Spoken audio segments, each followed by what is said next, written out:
카메라 돌아가고 있어요. 네.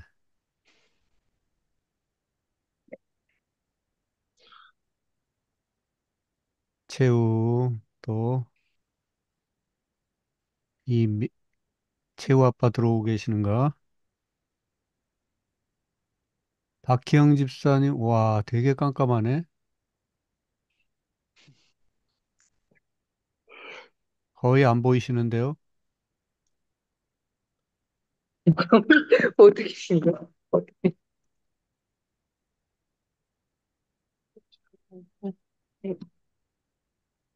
네.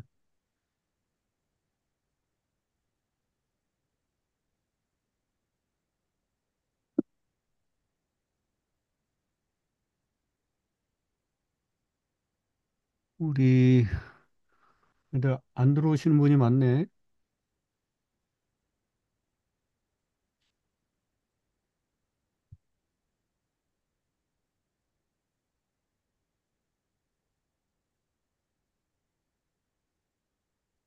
끌까 그래? 우리, 라엘이 엄마는 아직 라엘이가 잠을 안 들어서 조금 늦게 참여한다고 카톡이 와 있고, 우리 김미정 사모님하고 홍혜정 사모님이 안 들어오시네. 이거 너무 잘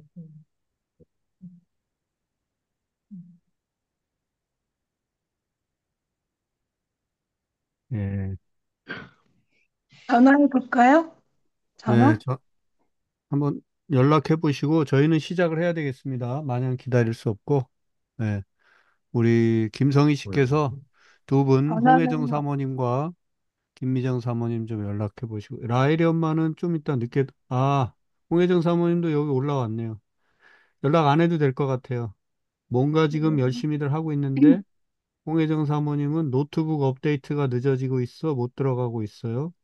다시 한번 죄송합니다.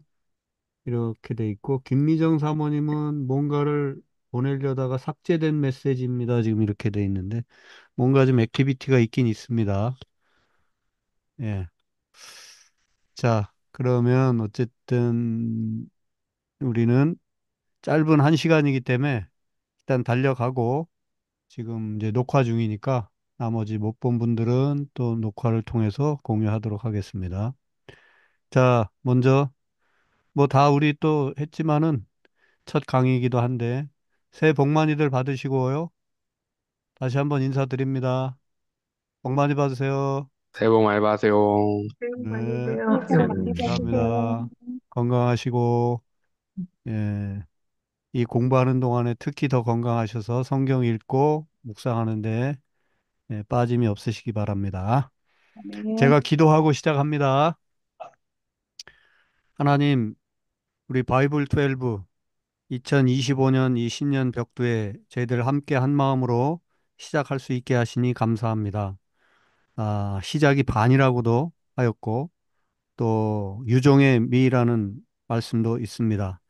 주여 다 중요한 이야기인 줄 압니다. 주께서 저희들을 시작해 주시고 또한 매일 매순간 매주 또 함께 해 주시고 또 잘 마무리할 수 있도록 끝까지 함께 해 주실 줄 믿습니다.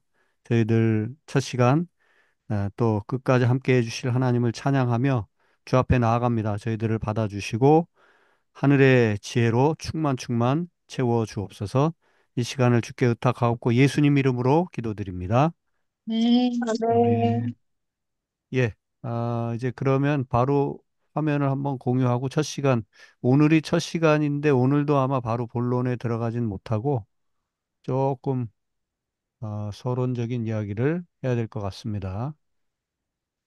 자, 화면이 보이시죠? 네. 네. 음.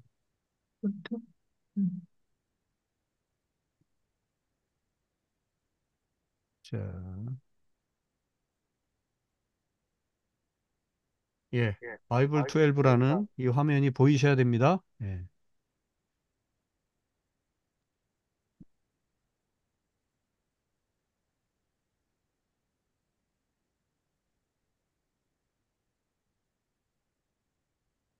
음, 얘가 말을 안 듣네. 네. 오케이. 자, 두 가지 경구를 우리가 생각하면서 시작하려고 합니다. 예, 하나는 읽어야 성경이다. 예, 어때요? 딱 다가옵니까? 성경 아무리 끼고 있어도 소용없어요. 읽는 만큼이 성경입니다.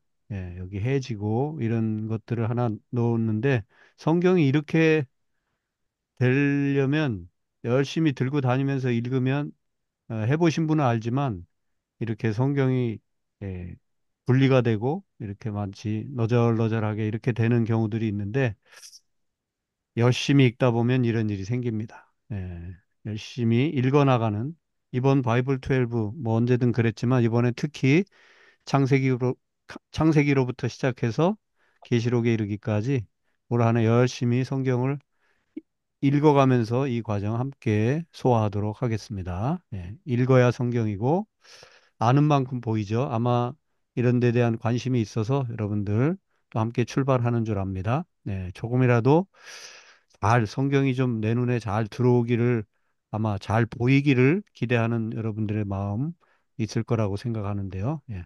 요 상관관계 읽어야 또 보이는 거예요. 아는 만큼 보이지만 뭐 아무리 성경에 관해서만 아는 것 소용없어요. 또 읽어가야 또 아는 겁니다. 예. 읽어야 성경이고 아는 만큼 보입니다. 홍혜정 사모님 들어오셨네. 예. 반갑습니다. 예. 안녕하세요. 음. 자, 어, 성경 구절 두 구절을 생각합니다. 시편 119편 105절 유명한 말씀이죠. 주의 말씀은 내 발의 등이요 내 길의 빛이니이다. 아멘. 예. 말씀이 우리의 인생길을 비춰주죠. 예. 디모데후서 4장 14절 15절 누가 한번 읽어보시겠어요?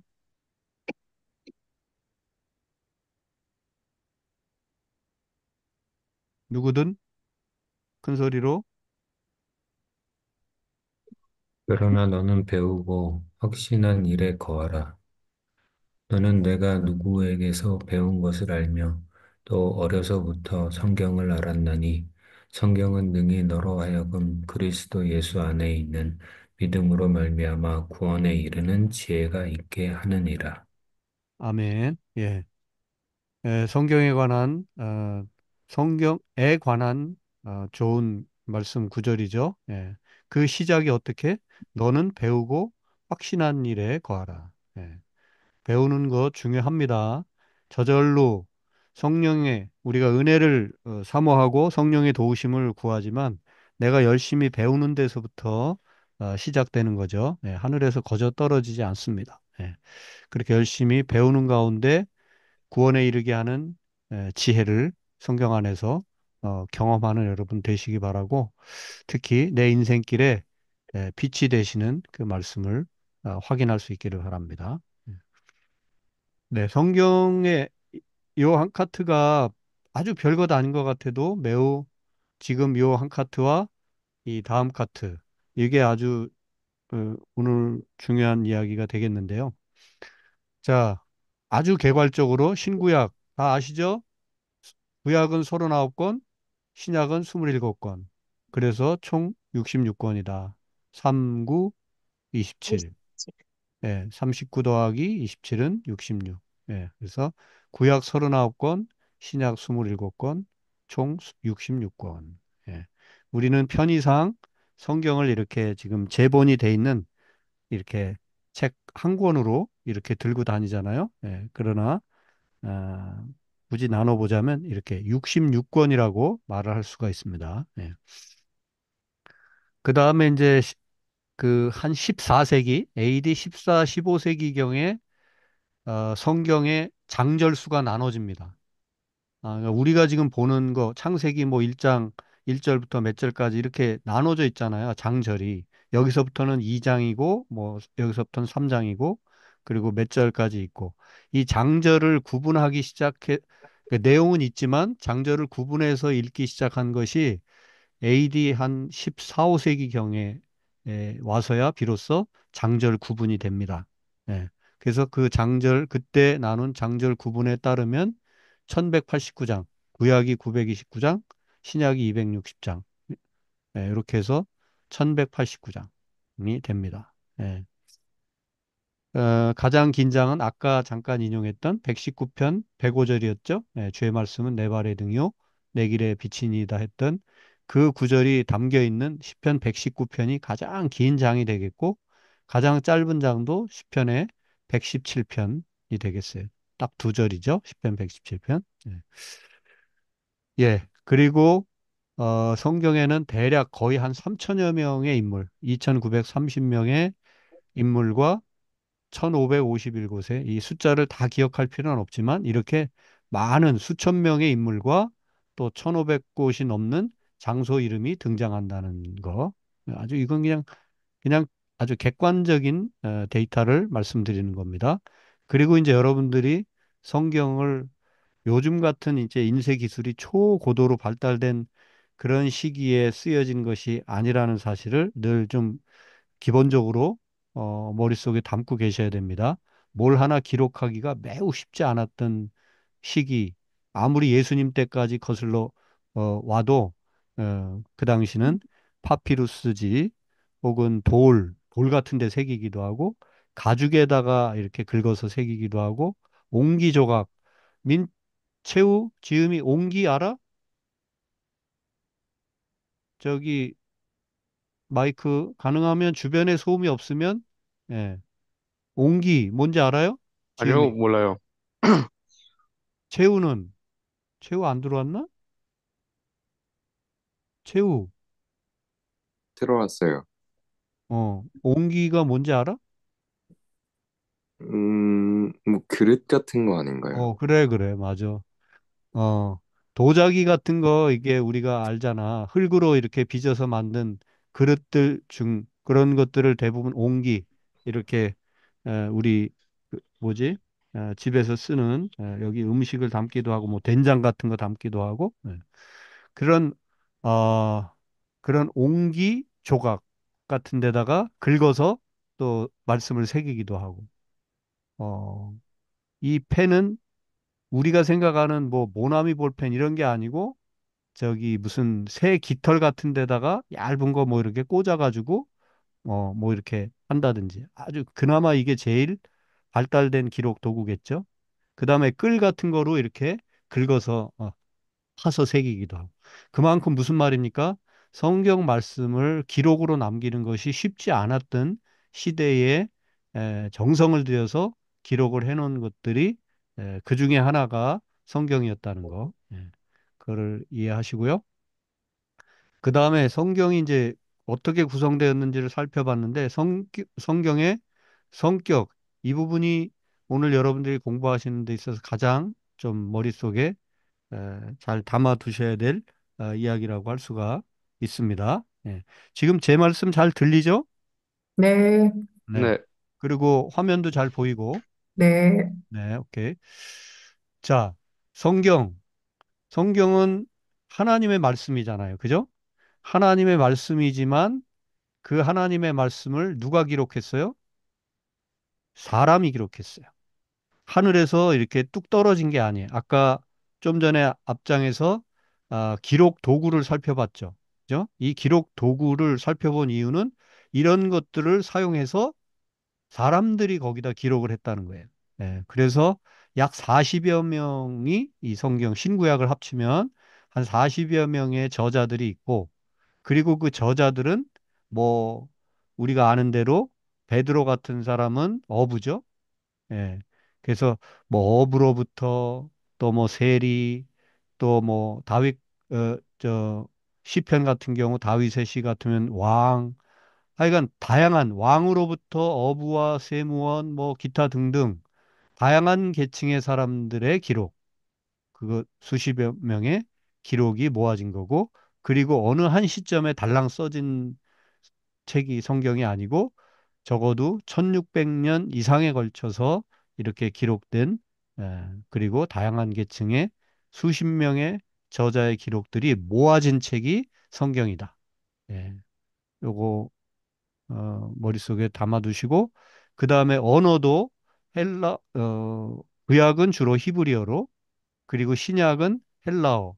헬라어가 어느 나라 말인지 지음이 헬라어라는 말 들어봤어요?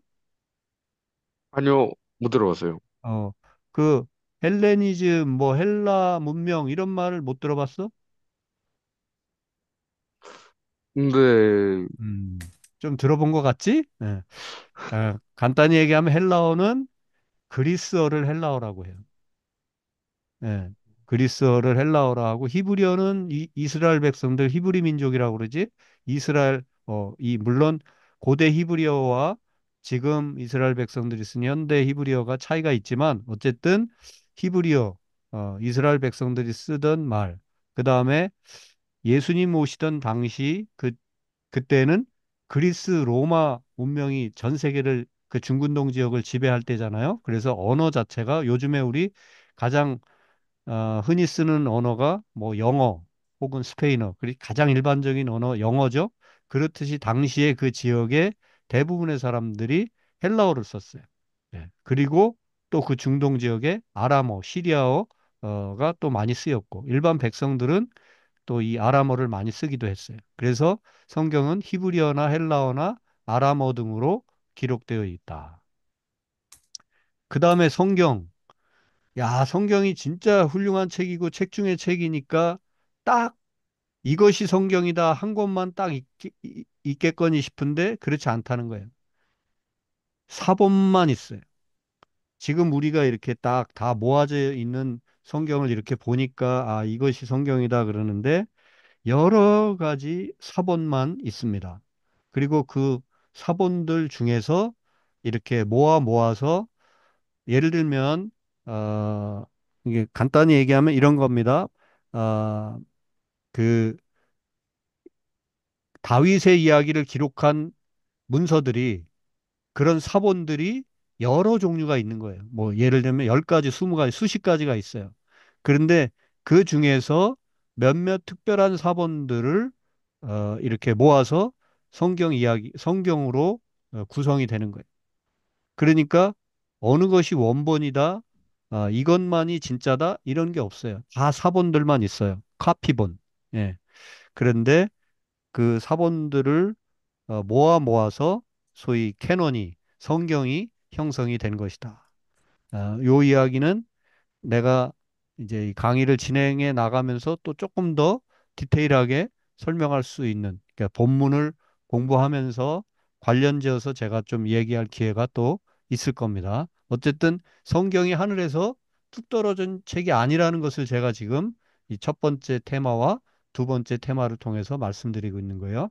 하나님의 말씀이지만 사람들이 어떤 특정한 상황이나 어떤 형편 가운데서 사람들의 기록으로 이루어진 것이 성경이라는 거. 그걸 이해해야만 성경을 읽어갈 때 오해가 없습니다. 그래서 당연히 사람들이 기록을 하다 보니까 다양한 문학 장르 형태로 그 기록이 드러나죠. 그래서 시의 형태로 쓰여진 거 있죠, 그죠?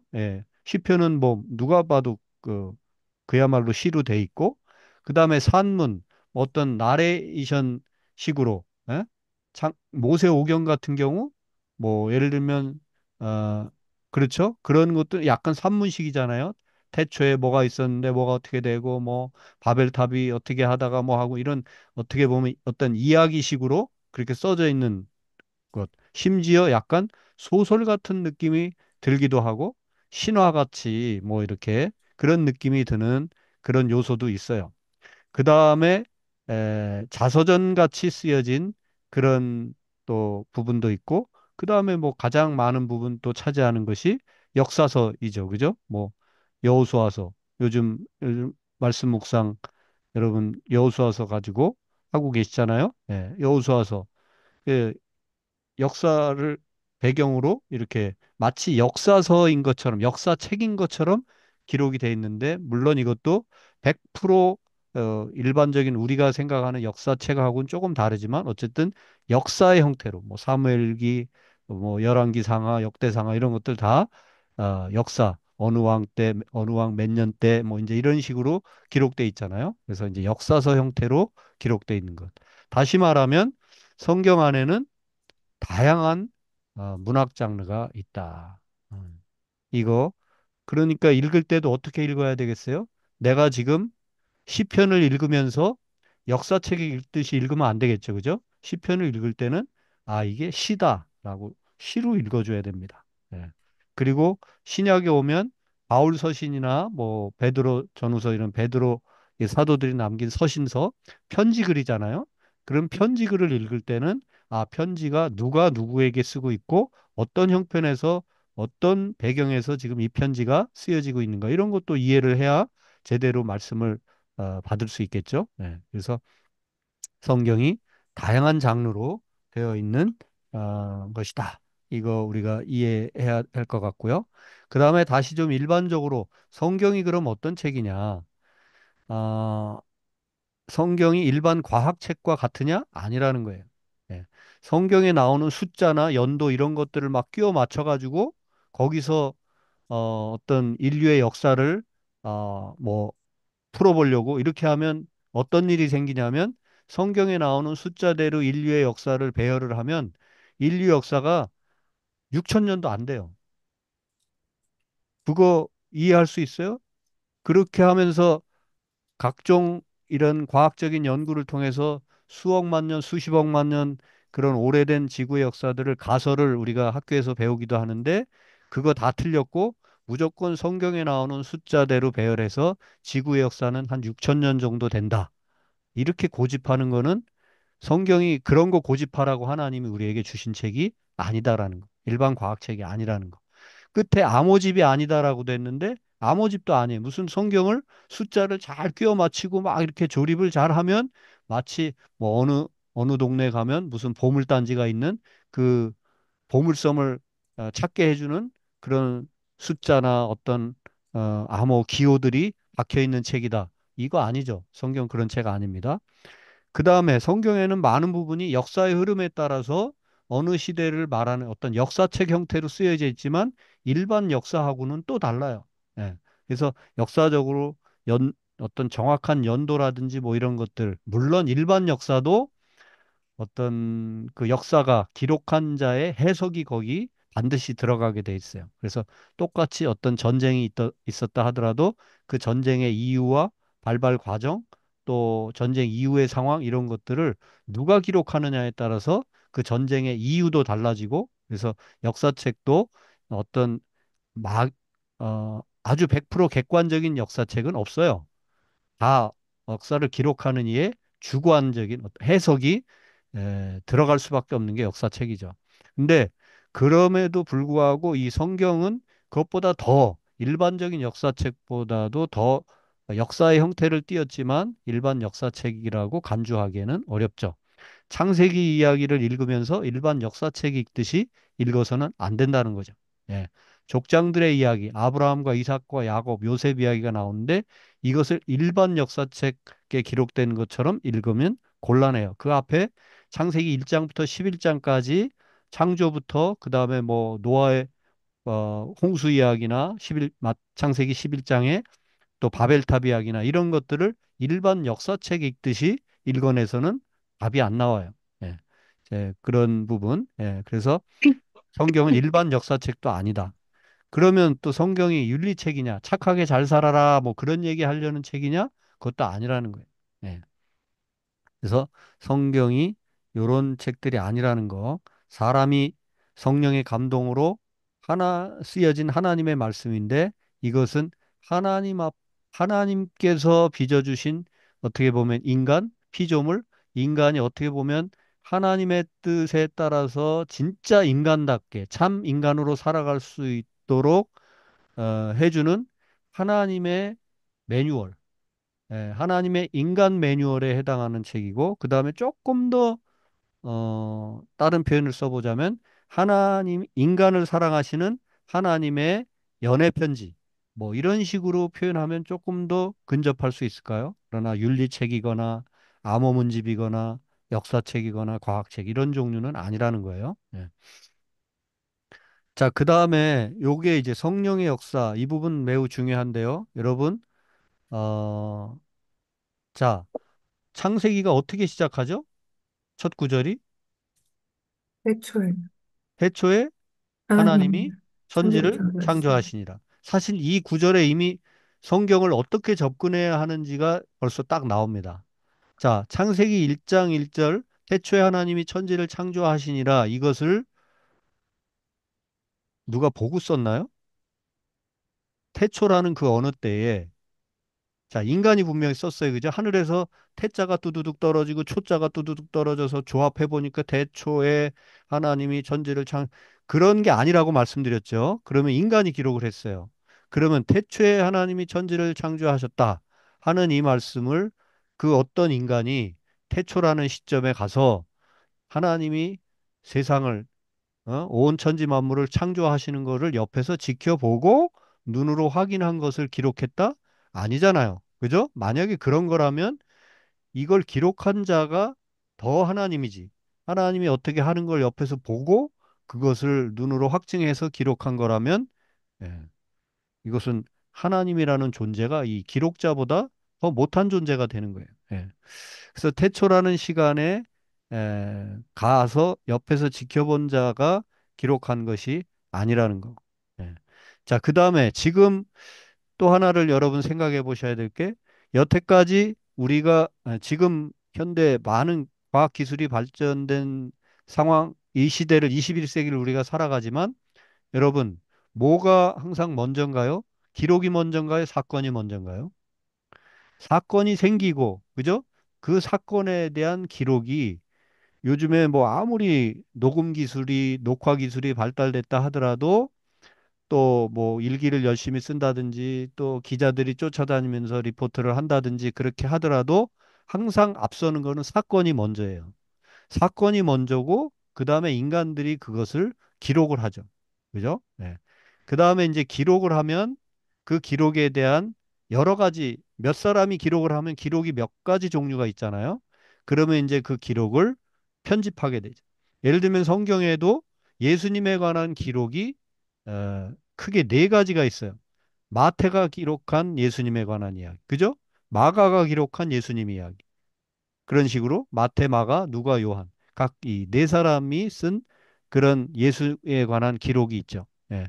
그리고 그것도 다 예수님이 돌아가신 뒤에 이렇게 기록을 남긴 거죠. 예수님이 다닐 때마다 누가 옆에서 사진을 찍고 기록을 남긴 게 아니라 예수님은 그렇게 사시다가 십자가에 달리시고 부활 승천하셨는데 그 뒤에 제자들이 보니까 이 예수님 이야기를 기록으로 남겨야 되겠다 해서 기억을 되살려가면서 그때 예수님이 그렇게 들판에서 말씀하셨지. 그때 오병이어 기적 사건 우리가 경험하지 않았어?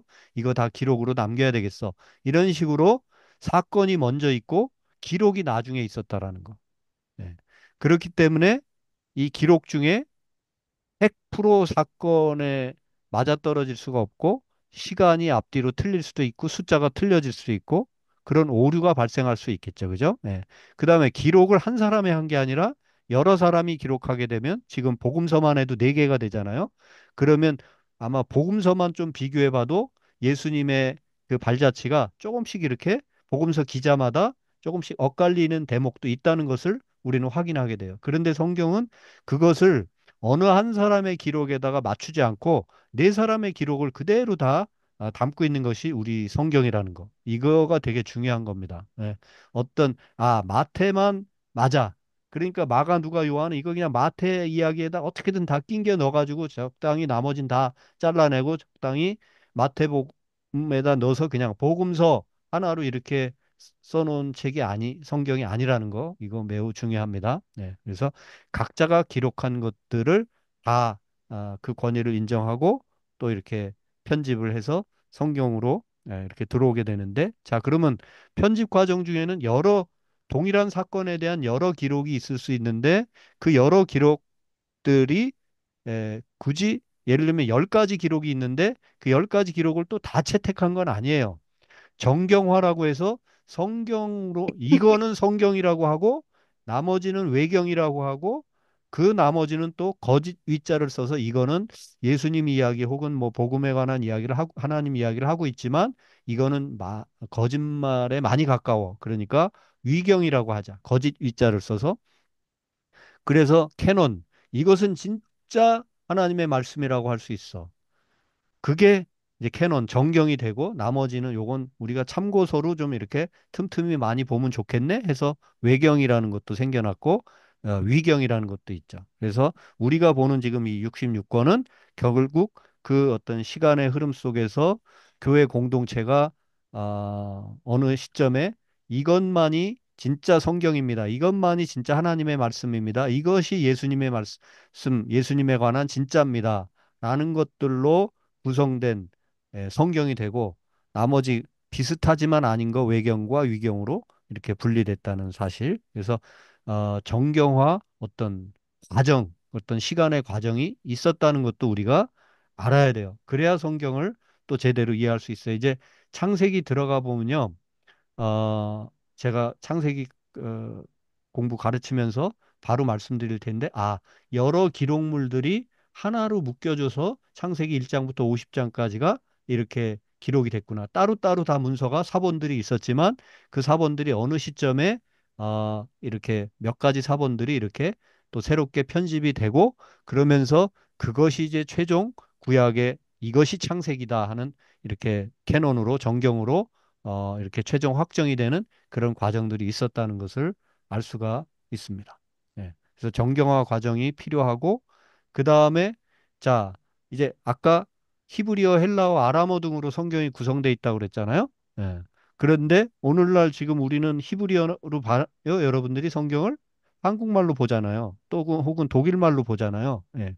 자, 그 다음에는 어떤 과정이 또 들어가냐면 번역의 과정이 또 들어가게 되고 그리고 번역된 그 성경이 내 손에 이제 들어와서 나는 이 성경을 독서, 읽음으로써 비로소 이제 그 하나님 이야기가 내게 들어오는 거죠.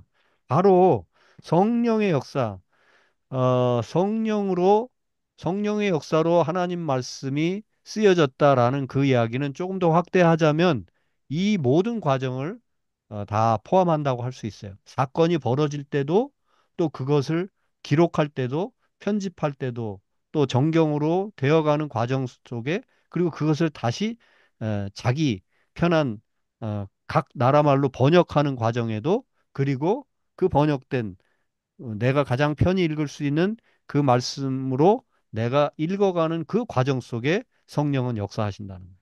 하나님의 영. 예.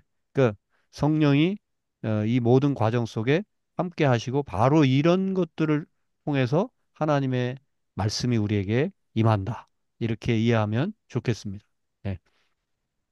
자, 그래서 자, 오늘 약간 뭐 어려울 수도 있지만 그러나 이런 이야기를 제가 기본 베이스로 깔고 성경을 이제 여러분들과 하나씩 풀어가게 될 겁니다. 네.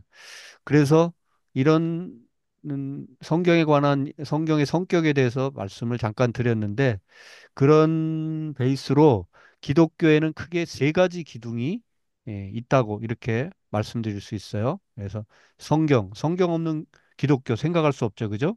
그 다음에 예수 없는 교회, 기독교 생각할 수 없어요. 그냥 하나님을 믿는 게 기독교 아닙니다. 기독교는 이렇게 기독교라고 말하기도 하지만 그리스도교라고 하잖아요. 그죠? 예.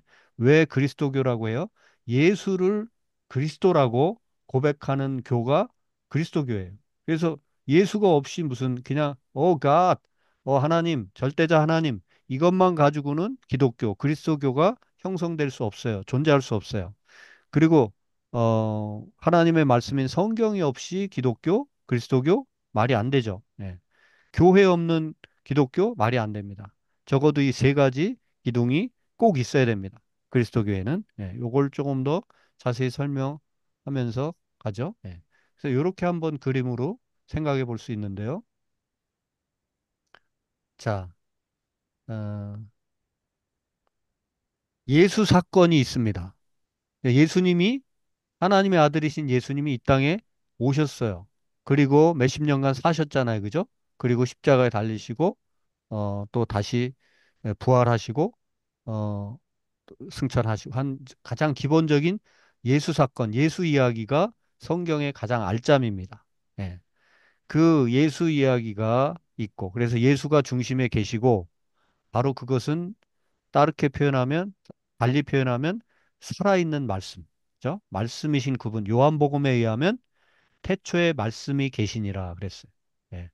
그 말씀도 어, 그 헬라 사람들의 사고방식에 따르면 요한복음 1장, 요한복음은 특히 그 당시에 헬라적인 사고를 그리스 로마적인 사고를 가지고 살아가는 사람들에게 쉽게 이해할 수 있도록 복음이 쉽게 다가갈 수 있도록 그 다른 마태, 마가, 누가 이 공간 복음서라 하죠.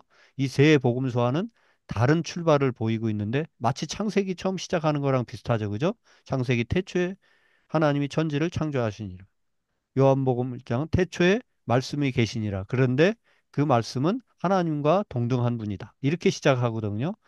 바로 그 살아있는 말씀, 로고스, 헬라어로 로고스라고 하는 진리, 도, 말씀. 바로 그것이 이제 기독교의 핵심 알짜미죠. 예. 살아있는 말씀이신 예수님이 이 땅에 오셨고 이 땅의 삶, 역사 속에 오셨어요. 그 예수가 기독교의 한 기둥이고 그 다음에 바로 그 예수 이야기를 예수님이 오시기 전과 예수님이 오셔서의 이야기와 또 예수님이 가신 뒤에 제자들의 이야기까지, 교회 이야기까지. 요게 이제 성경의 이야기잖아요. 그래서 예수님은 살아있는 말씀이라면 성경은 기록된 말씀이죠. 여러 가지 기록된 기록물들이 많은데 그 중에 추리고 추려서 이것이 바로 하나님의 말씀이고 이것이 바로 그 말씀 중에 말씀, 예수님에 관한 진정한 이야기다. 그게 그렇게 모아진 것이 성경인 거죠. 그리고 바로 그 성경을 붙들고 예수를 구주로 모시고 살아가는 공동체가 말씀 공동체 바로 교회인 거죠. 그 교회는 말씀으로 사는 공동체예요. 그래서 바로 그 이 교회가 또 기독교의 한 기둥이 되는 겁니다. 네, 이렇게 낱개로 세 기둥으로 이해하기보다는 이렇게 원추형의 아, 원기둥형의 이 단면이라고 이해하시면 예수가 중심에 계시고 둘러싸고 성경이 있고 그리고 그걸 둘러싸고 또 교회가 있고 이 기둥으로 그러니까 세 기둥이지만 어떻게 보면 한 기둥이죠. 그죠? 예. 바로 이것이 기독교의 어떤 알짜미고 기독교의 알맹이고 한 기둥이다. 혹은 세 기둥이다. 이렇게 말씀을 드릴 수 있겠습니다. 네. 자, 그래서 뭐 우리가 이제 출발 라인에 섰는데 한번 요거는 쉬어가는 의미에서 바이블의 의미를 우리가 또 바이블 12잖아요. 바이블 12가 크게 몇 가지 의미가 있는데 첫째는 바이블, 성경을 크게 12 섹션으로 나눠서 읽으면 잘 보인다. 그래서 바이블 12고요. 그래서 두세 시간씩 하면, 어, 12시간, 아니, 12번에, 그러니까 적어도 2시간에서 3시간 정도의 강좌를 한다면 12번에 짝에서 끝날 수도 있겠죠. 근데 우리는 1시간씩 이렇게 하니까 아마 한 30회 정도 해야 될 겁니다. 예. 어쨌든 그래서 12 섹션으로 이제 곧 나오게 될 텐데 이렇게 성경 이야기를 나눠 볼 수 있다 하는 것이고 그다음에 1년이 12달이잖아요. 그래서 우리 1년 12달 하나님의 말씀 붙들고 살아야 된다 하는 뜻에서 또 바이블 12 그리고 12 제자잖아요. 그래서 결국 우리가 말씀으로 무장돼서 세상의 12 제자들처럼 말씀의 종들로 말씀의 사자들로 흩어져 가야 되겠다. 하는 뜻에서 바이블 12입니다. 예. 자, 바이블의 그 앞자만 어, 따서 한번 풀어보면 B, Book of Books. 예. 책들 중에 책. 진짜 책 중에 책이라는 거죠. 예. 수많은 책들 중에 있는데 한 권만 뽑으라면 뽑아야 될 책이 성경이다. 예. Book of Books. 그 다음에 바이블 할 때 I, inspired by the Holy Spirit. 성령에 의해서 영감받은 책. 예, 지금 아까 그 성령에 영감받았다는 것이 그냥 막연하게 뭐 가슴이 뜨거워지고 뭐 이래 이게 아니고 성령에 영감받은 책이다라는 게 뭔지를 제가 좀 전에 어떻게 풀었어요? 이렇게 설명드렸죠. 성령의 역사라는 것, 성령의 영감이라는 것은 사건 발생하고 기록하고 편집하고 그것이 캐논으로 만들어져 가는 과정과 번역되는 과정, 내가 지금 읽는 그 순간까지 성령은 역사하고 계신다. 성령의 감동은 그렇게 어떻게 보면 세밀하고 또 다양하게 또 그리고 포괄적으로 역사하고 하신다 하는 거 말씀드렸어요. 예. 자, 그래서 성경은 성령의 감동에 의해서 쓰여진 책이다. 예, 성령의 감동에 의한 책이다. 예. 그 다음에 또 다른 B, blood. 성경은 결국은 어, 피를 말하지 않고는 얘기할 수 없는 예수님의 그 보혈, 그 십자가의 피가 그 핵심에 있죠. 예.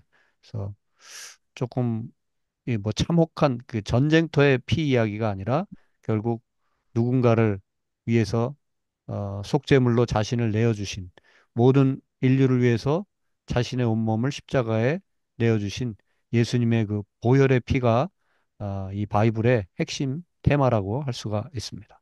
그리고 L, 바이블 L, Love of God, 하나님의 사랑 이야기죠, 결국. 성경은 그겁니다. 무슨 여기서 막 과학적인 막 논리를 찾아내려고 하고 암호를 찾아내려고 하고 그거 아니라는 거예요. 하나님의 사랑을 느낄 수 있도록 해주는 책. 예. 그 다음에 너무나도 한계가 뚜렷한 죽을 수밖에 없는 인간이 그러나 영원을 누리면서 살아갈 수 있도록 이 eternal life, 영생을 알고 누리고 살아갈 수 있도록 해주는 책. 이게 바이블의 의미라 하겠습니다. Book of Books, inspired by the Holy Spirit, Blood, Love of God, Eternal Life. 예. 공감이 되십니까? 네, 네. 네, 대답이 없어요. 예.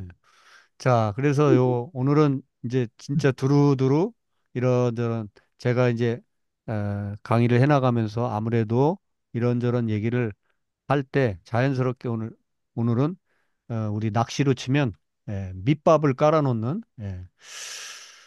그런 시간이라고 보시면 되겠습니다. 성경을 읽는 법도 이렇게 크게 세 가지로 나눌 수 있어요. 예.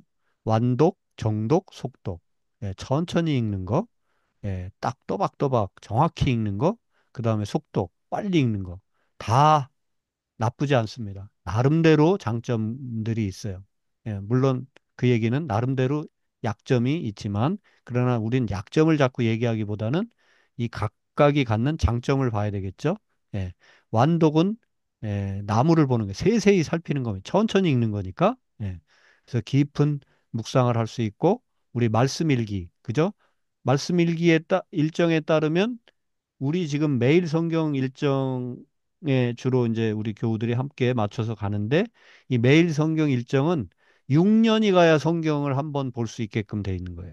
그죠? 여기에 따르면 이건 진짜 완독이지. 하루에 한 장도 못 읽어.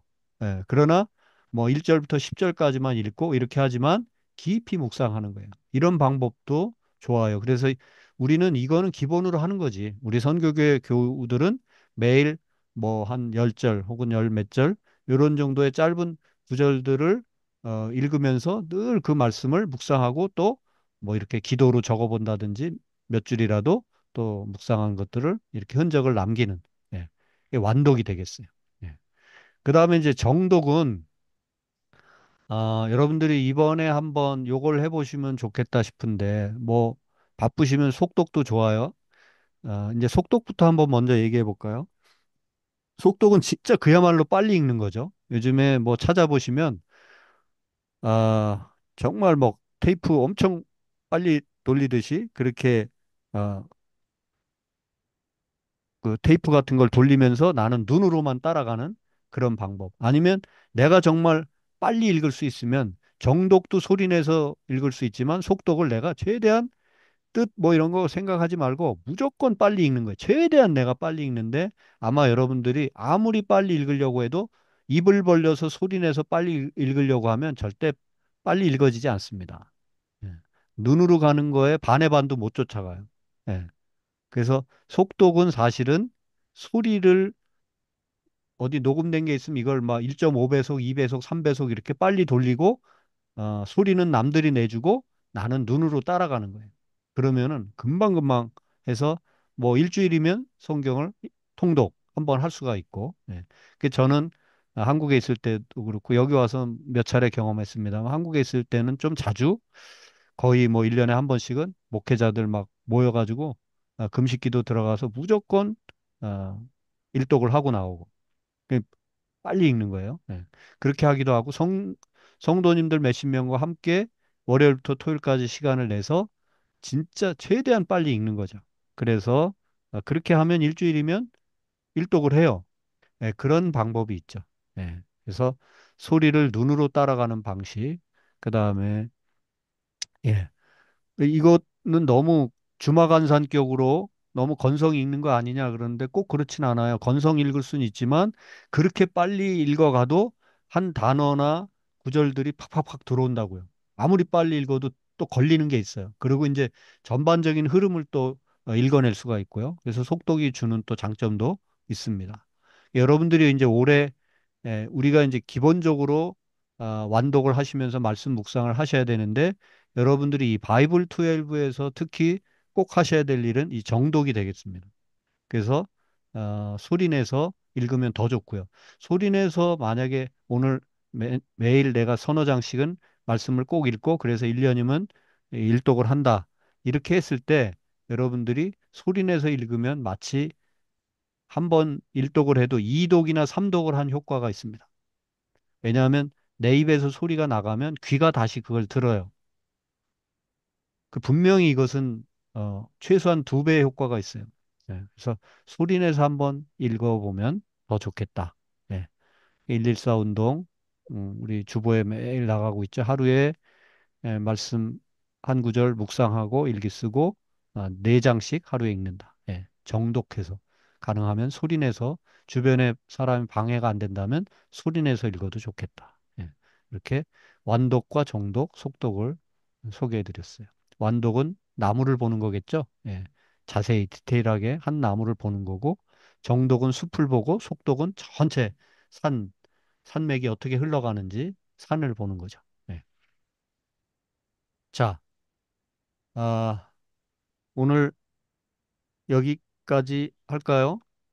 여기까지 하고 오늘은 질문이 많을 것 같지 않은데 평상시에는 항상 제가 45분에서 50분 정도 사이에 강의를 마치고 나머지 한 10분, 15분 사이에 질문을 받고 딱 10시 반이면 마치는 거로 그렇게 하겠습니다. 예. 자, 이렇게 바이블 12라고 했는데 이렇게 나눠볼 수 있다는 거예요. 창조 시대, 예. 그 다음에 족장 시대. 이게 창조 시대라 하면 창세기 11장까지의 이야기겠죠. 예. 그 다음에 족장 시대, 아브라함부터 이- 이삭과 야곱과 요셉 이런 족장 시대를 거쳐서 그 다음에 이제 애굽을 탈출하고 또 가나안 정복에 들어가는 여기까지 출애굽과 정복의 시기. 그 다음에 사사 시대가 있죠. 그 다음에 사울, 다윗, 솔로몬 이 세 왕이 통치하던 통일 왕국 시기. 그 다음에 솔로몬 이후에 또 급격히 북이스라엘과 남유다로 나눠지잖아요. 예. 분열 왕국 시대. 그리고 북이스라엘은 아수르에게 멸망하죠. 그리고 이제 남유다만 남아서 또 한 150여 년 이렇게 하다가 바벨론에게 멸망하게 되는데 이 남유다의 시기. 그 다음에 결국 포로로 다 끌려가서 포로를 지내고 다시 돌아오는 포로 및 귀환 시기. 그 다음에 성경에는 없는 몇백 년간의 에, 신구약 중간 시대. 그리고 예수 시대, 그리고 예수의 뒤를 따르는 제자들 사도 시대, 그리고 지금 우리에게 이르기까지 우리 교회 시대. 요렇게 12시대로 나눠볼 수 있겠다. 예. 그래서 바이블 또 12입니다. 예. 자, 여기까지만 한번 예. 구약 성경의 연대를 대략 보시는데 다 안 외우셔도 되는데 요것만 외우셔요. 930년 왕국 분열. 자, 이것도 930이 잘 안 헤어지면 이렇게 연상을 하시면 좋습니다. 테레비 보다가 9시 반쯤 되면 다 각 방으로 흩어져서 뭐 젊은이들 9시 반에 잠자러 갈 일 있는 청년들 젊은이들은 거의 없겠지만 9시 반 되면 제일 먼저 아버지 나이 드신 아버지가 뉴스 보다가 졸고 계셔요. 9시 뉴스 보다가 졸고 계시고 그러면 주무시러 갑니다. 9시 반. 그래서 9시 반을 기억하셔요. 남북으로 이스라엘이 북이스라엘과 남유대로 분열되는 시점을 BC 930년. 그러면 솔로몬, 다윗, 사울 거꾸로 사울부터 오면 사울, 다윗, 솔로몬 이렇게 가잖아요. 3대가 통일 왕국. 그런데 각각 성경에 보면 40년씩 왕 위에 올랐어요. 그러니까 40년씩 뒤로 가면 솔로몬 왕이 970년에 즉위했고 다시 40년 또 앞으로 가면 다윗 왕이 BC 1010년 또 더 앞으로 가면 사울 왕이 1050년에 이스라엘의 초대 왕으로 등극을 하게 되죠. 그래서 이제 사사 시대 350년 또 뭐 출애굽해서 40여 년 애굽에서의 종살이 400년 이런 식으로 거슬러 가면 이제 뭐 천 몇백 년 막 이렇게 나오는 거죠. 그 다음에 요 이제 이 뒤로 포로로 끌려가게 되는 때는 이제 아수르가 먼저 왕국이 분열되고 얼마 또 한 200여 년 가까이 200여 년이 조금 더 되죠. 그죠? 분열해서 200여 년 정도 더 지나간 다음에는 북이스라엘이 아수르에게 멸망하고 또 그 뒤로 한 100 몇십 년이 더 흘러가면 586년에 500 혹은 87년.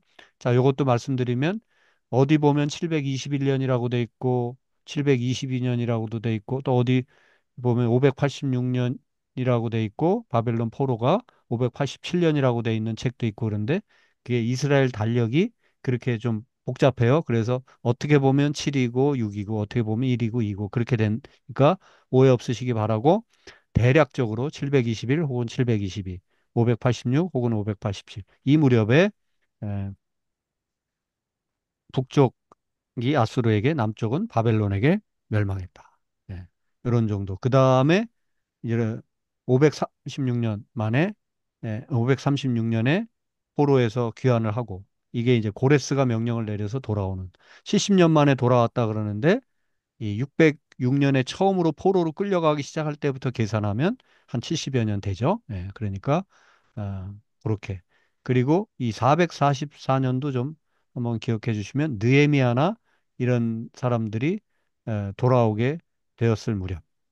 이런 정도로 이 표를 한번 봐주시면 여러분들이 구약의 그 시대 흐름이 어떻게 흘러가는지를 조금 더 알 수가 있겠습니다. 자, 어, 여기까지 할까요? 네.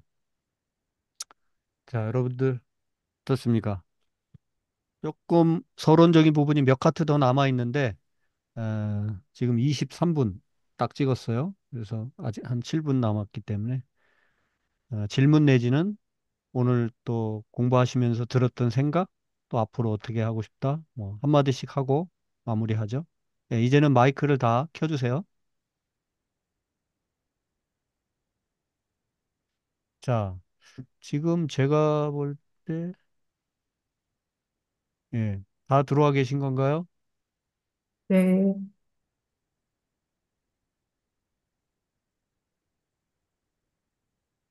자,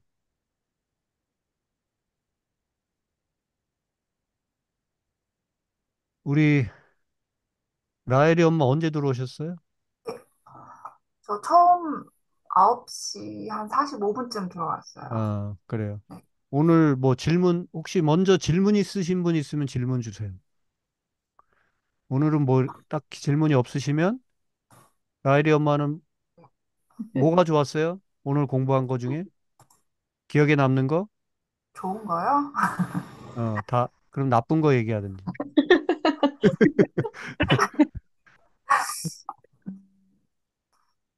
좀 전체적으로, 이렇게 개괄적으로 이렇게 한번 싹 볼 수 있게 정리가 돼서 네, 전체적으로 좀 이렇게 크게 이렇게 흐름을 볼 수 이렇게 볼 수 있었던 거 좋았던 것 같아요.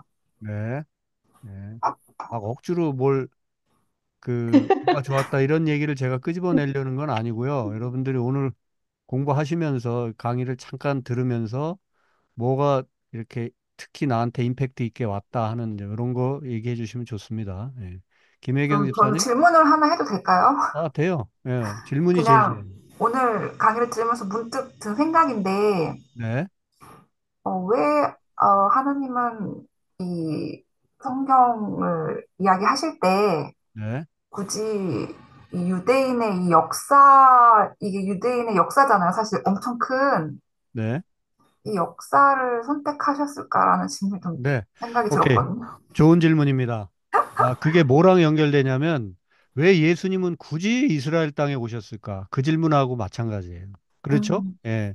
만약에 예수님이 대한민국에 왔다 그러면 성경이 이렇게 쓰여지지 않았겠죠. 그죠? 예. 그래서 이제 그거는 하나님은 왜 그렇게 하셨을까를 우리가 결정할 수 있는 건 아니니까. 그런데 네네. 중요한 거는 하나님이 어떤 특정한 장소에 하나님은 사실 막연하게 절대자로 그냥 계시면 되잖아요. 근데 복음의 시작은 어떻게 됐냐면 시공을 시공을 초월해 계신 그분이 시공의 틀 속으로 오신 거죠. 예수님이 이 땅에 오셨는데 사실은 뭐 어디든 다 가실 수도 있었지만 이, 이 유대 땅에 오셨다는 거. 이제 그게 이제 성경의 이야기고, 그걸 뭐 왜 대한민국에 안 오고 유대 땅으로 가셨어요? 근데 이 제가 부분은 우리가 말할 수는 없고, 제가 궁금했던 거는, 음, 그러니까 왜 유대 땅이라기보다는 왜 이 역사의 흐름이 안에 있잖아요. 네, 예를 들면은 이 스토리텔링 방식이 되게 다양할 수 있는데 네, 한 민족의 그러니까 그게 뭐 유대든 한국이든 상관없이 그냥 한 민족의 이 역사를 굳이 선택했을까라는 그냥 아주 단순한 좀 호기심 궁금함 네. 그런 게 좀 그게, 들었어요. 예, 그게 이제 우리가 유추해 보자면 히브리 민족을 뭐 다른 여러 민족이 있는데 그 중에서 하나님이 이 민족만 더 특별히 사랑하셨다 이렇게 이해하기보다는 이런 어떤 한 민족을 택해서 그들의 역사를 통해서 하나님이 자기를 보여주신 것은 저는 이렇게 봐요. 동네 아이들이 10명이 있어. 그런데 그 중에 이 아이가 이 A라는 아이가 제 소위 말해서 요즘 뭐라 왕따야. 제일 힘도 없고 제일 뭐가 못하는 애야. 그런데 하나님은 개편이 돼주신 거예요. 왕따 당하는 그 아이. 음, 바로 그 왕따 민족이 유대 민족이 가장 나약한 그 중근동 지역에서 가장 어떻게 보면 힘이 없고 연약한 백성인데 그들이 하나님을 발견한 거예요. 이제 그들 입장에서 보면 그들이 오히려 하나님께 더 의지하고 또 하나님 입장에서 보면 하나님은 굳이 많은 그 인류의 역사를 다 아시고 하실 수 있는데 그 연약한 자에게 찾아가신 거죠. 예. 그래서 이제 창세기부터 읽으면 좀 막연할 수 있는데 히브리 민족의 역사적인 상황은 뭐예요? 우리가 최근 창세기 출애굽기 이렇게 가지만 히브리인들의 그 역사를 중심으로 보면 그들은 출애굽의 역사는 경험했잖아요. 그죠? 애굽에서 탈출해 나오면서 하나님 여호와가 우리를 이끄셨다 그런데 우리를 구원하신 우리를 그 노예 생활에서 해방시키신 그 하나님은 어떤 분이실까를 고민하는 중에 성령께서 어디로 끌고 가요? 태초까지 끌고 가셔요. 그래서 이 유대인들 중에 누군가가 태초에 하나님이 천지를 창조하셨는데 그분이 우리 하나님이시다. 우리를 애굽에서 탈출시키신 이 하나님은 막연한 하나님이 아니라 온 천지 만물을 처음부터 시작시키신 그 하나님도 그 하나님이 바로 우리 하나님이다. 여기까지 가는 게 이제 창세기 이야기죠. 그래서 부족장들 이야기도 기록하게 되고 되게 엄청난 지금 사실 제가 1, 2분, 2, 3분의 적당한 답을 드리기에는 엄청 중요한 질문인데 이 아, 바이블 12 해나가는 동안에 계속 우리의 어떤 질문으로 이렇게 생각하고 네, 또 제가 좀 더 답을 더 명쾌하게 또 혹은 더 진하게 드릴 수 있는 기회도 한번 찾아보도록 하겠습니다. 어쨌든 중요한 거는 감사합니다. 히브리 민족 앞비루라고 해서 히브리 민족 앞비루 이게 같은 어원인데 가장 연약하고 보잘것없는 민족 그런 뜻이에요. 근데 그 앞비루들과 그 연약한 자들과 함께 하신 하나님이 야훼 하나님이죠.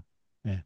그 이야기로부터 사실 구약이 출발하고 바로 그들이 기대했던 메시아가 마침내 불쌍한 연약한 백성들, 죄인들과 함께 하시는 예수님으로 이제 오시고 바로 우리가 그분을 믿고 그 안에서 영혼을 발견하고 생명을 누리고 살아가는 거죠. 이게 성경 이야기입니다. 네, 감사합니다. 29분이에요. 또 아, 질문을 또 하면 이제 받을 수 없고 다음에 질문해 주시고 한마디씩만 김혜경 집사님 10초 한마디 다 각각 10초 한마디. 인간을 사랑하시는 하나님의 매뉴얼. 감사합니다. 아, 예.